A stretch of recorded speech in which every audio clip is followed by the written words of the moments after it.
10 News begins with breaking news. A Lemon Grove street shut down after a confrontation that led to a person being shot by a deputy. Good evening, I'm Kimberly Hunt. I'm Ben Higgins in for Steve Atkinson. That person now recovering in the hospital. Our 10 News anchor Lindsay Pena is live near the home where this all happened. Lindsay? Yeah, that's right, Ben and Kim. This street, Camino de las Palmas, still blocked off, a very large section of it, as the Sheriff's Department investigates exactly what happened here tonight. They were called here just after 6 o'clock. This came in initially as a call for help, someone asking for a welfare check on a suicidal man here at one of these homes. Now, when 3 deputies arrived, they went inside. Within minutes, those deputies made contact with that person and there was some sort of altercation. We haven't been given many details about exactly what happened, but at some point that suicidal man was shot by the deputies. We don't know exactly how many times or the extent of his injuries, but he was taken to the hospital and we're told that he was conscious when he left. Now, as I said, this street has been closed off ever since. Neighbors we spoke with say they didn't hear anything and they couldn't tell us much about the family who lived in the house, except that they'd moved in within the last 6 months. Of course, the shooting now under investigation. Those 3 deputies, we're told, have been placed on paid administrative leave while they figure out exactly what happened, and that man who was shot tonight is recovering in the hospital. We're told that this street will be closed off, Camino de las Palmas, for at least several more hours as this investigation continues. For now, we're reporting live in Lemon Grove. Lindsay Pena, 10 News. Quite a scene there. Thank you, Lindsay. Tonight, new threats from Iran. In the last hour, Iran's Revolutionary Guard threatening to set ablaze places that the U.S. supports. And this all while a crowd chanted death to Israel. This is the latest in the growing tensions between the U.S. and Iran. Meanwhile, on Capitol Hill, a back-and-forth battle on whether killing the country's top general was the right move. ABC's Mona Kosar-Abdi is in Washington with more. Speaking from the Senate floor, Majority Leader Mitch McConnell criticized his Democratic colleagues amid growing tensions with Iran days after the killing of the country's top general, Qasem Soleimani. Unfortunately, in this toxic political environment, some of our colleagues rushed to blame our own government before even knowing the facts. Democrats are demanding answers, claiming the Trump administration left Congress in the dark about the president's ordered airstrike. In just about every foreign policy area President Trump touches, we're worse off than we were before he started with it. In the streets of Tehran, chants of death to America could be heard at the funeral procession for Soleimani. ABC's Martha Raddatz is there. Trump made a big mistake. He killed our hero. Revenge must happen, and it is certain. What kind of revenge do you want? Anything. Washington now on alert, bracing for Iran's next move. The president tweeting in all caps, quote, Iran will never have a nuclear weapon. Following Tehran's announcement, it will no longer abide by any operational constraints under the 2015 nuclear deal. In Iraq, members of the parliament, angry over the killing of Soleimani, and an Iraqi militia leader on their soil, took a non-binding vote to expel all American troops. And now the U.S. government and NATO have announced a pause from fighting ISIS so they can protect their own forces and bases from danger. Some 4,000 new U.S. troops being deployed to the region.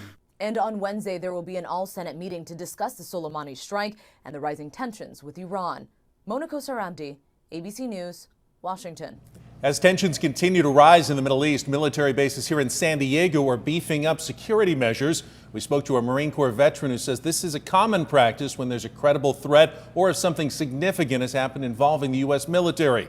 Officials warn that military law enforcement will check all ID cards and will also increase vehicle inspections. This includes MCAS Miramar, Camp Pendleton, and Naval Base Point Loma. Security experts that we spoke with say possible retaliation from Iran could range from a cyber attack to a terror attack. Former Marine pilot Ed Rush says a terror attack would most likely be abroad, perhaps on a U.S. interest or embassy. Rush says Iran's options are limited when it comes to retaliation. You have an army that's been decimated. You have an air force that's flying airplanes we flew 40 years ago. But security experts say it's important to stay vigilant here in San Diego. It's a region home to major military bases and a magnet for tourism.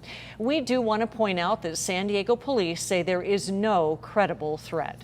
Today, relatives came face to face with a man who killed their loved one and dumped him in a barrel. 2 years ago, Omar Medina's body was found and shoved in a barrel in the San Diego Bay. His roommate, Timothy Cook, was convicted of his murder. Today, a judge sentenced him to 56 years to life in prison. Prosecutors argues at trial that Cook wanted $88,000 that Medina got through a legal settlement. Medina's sisters and mother forgive Cook, but still wonder why Medina had to die. What is it inside his heart that is so hurt, so distraught, or so broken that he would have the desire or need to kill someone? Throughout trial, he maintained his innocence in the murder, but did admit to putting Medina's body in a barrel to cover it up. Well, we have a 10 News follow-up to last month's boil water advisory in Poway. The city says it was caused by a piece of rope. A report released today by the city says a surge in stormwater caused a backflow into their system. A rope stuck inside a gate designed to keep stormwater out of the reservoir allowed it to seep in. As a result, the reservoir had to be disinfected and refilled. The city says it's taking additional steps to make sure this doesn't happen again. Well, Santa Ana winds are gusting around the county today. 10 News meteorologist Angelica Campos tracking our winds this evening. Very impressive, the winds this morning, over 70 miles per hour, allowing temperatures to heat up today, even setting records at the Oceanside Harbor. You can see some of the strongest winds just northeast of Ramona, also in Julian with 77 miles per hour. At this hour, the winds averaging over 20 in Alpine. It was a lot windier just about 3 hours ago, with winds still over 40 miles an hour.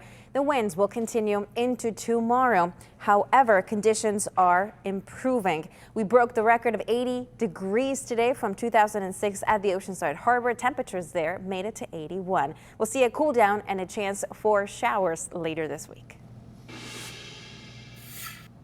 He wanted to be an engineer, and he's just a really smart, hardworking kid. A life cut tragically short. A North County high school is mourning the loss of one of their own who died in a car accident Saturday morning. Our 10 News reporter Laura Acevedo spoke to the teen's principal about how the school is helping students process this loss. Jonas DeBell was a senior here at Classical Academy High School. His principal remembers him as a popular student who did well on the football field and also in the classroom. Something for the camera. This is Jonas DeBell, number 33 on the football team at Classical Academy High. His football coach describes him as a warrior on the field, and then off the field, he was just a very compassionate and caring friend. Tuesday, students will be back on campus without Stabell, who died Saturday morning in an accident on Summit Drive and Old Pasquale Road. Got through it with a lot of love and support from teachers, from families, from students. Stabell was with 6 other teammates when the driver of the pickup lost control and overturned on the side of the road. Jonah and 4 others were riding in the bed of the truck. They were all ejected. Jonah died at the hospital. CHP says the driver was speeding, but drugs and alcohol were not involved. The principal sharing a message from Jonah's parents to the boys who were with him Saturday morning. That they love and want to support all the boys that were in this accident, and they want the best for them. According to a GoFundMe for the family, Jonah was the youngest of 4 siblings. He also played lacrosse and was a dancer. He was supposed to graduate this spring. And then as a friend, he always put others first. The principal tells me the other teens hurt in the accident all had minor injuries and are already out of the hospital. Grief counselors will be on campus as long as they are needed. A link to the GoFundMe page is on our website, 10news.com. Reporting in Escondido, Laura Acevedo, 10 News. A heartbroken father shared glowing words about his son, Army Specialist Henry Mayfield Jr. My son was a great man. We love him, we're gonna miss him. The 23-year-old from Illinois died on Sunday. He was one of 3 people killed in an attack on Manda Bay Airfield in Kenya. Al-Shabaab extremists took responsibility for the attack. Mayfield Jr. briefly attended Northern Illinois University before joining the Army in June of 2018. He made that move to help pay for college, and now his family says it's a dream he can never live out. This was a senseless act of violence that has changed our lives forever. Mayfield Jr. deployed to Kenya in October for a 9-month tour. Harvey Weinstein was hit with new charges in L.A. just hours after he entered court in New York City for his rape trial. The Los Angeles District Attorney now accusing Weinstein of raping a woman in her L.A. hotel room. Then the next night, he allegedly assaulted another woman in a hotel suite, just days before appearing in the 2013 Oscars with his pregnant wife. The defendant used his power and influence to gain access to his victims and then committed violent crimes against them. More than 80 women have accused Weinstein of sexual misconduct. The charges he faces in New York stem from 2 alleged victims. Weinstein has pled not guilty and maintains that all sexual relations were consensual. U.S. Customs and Border Protection now has access to some of the most intimate data a person has, their DNA.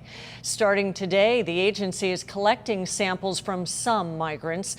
The pilot program will gather DNA from migrants between 14 and 79 years old.